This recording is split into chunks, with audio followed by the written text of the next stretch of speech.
Azərbaycanda bütün məscidlərdə martın 30-da Ramazan bayramı münasibəti ilə bayram namazları qılınacaq.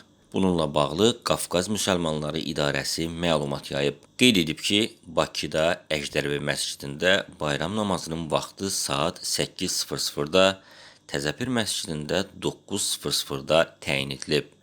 Qafqaz Müsəlmanları İdarəsinin məlumatında bildirilib ki, Azərbaycan Milli Elmlər Akademiyası Şamaxı Astrofizika Rəsədxanasının verdiyi məlumata görə, bu il Şəvval ayının 1-i Ramazan bayramı miladi təqvimlə martın 30-una təsadüf edir.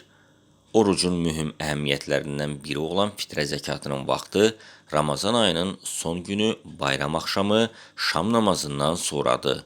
Qazılar Şurasının fətvasına görə adam başına 10-15 manat fitrə zəkatının verilməsi tövsiyə olunur.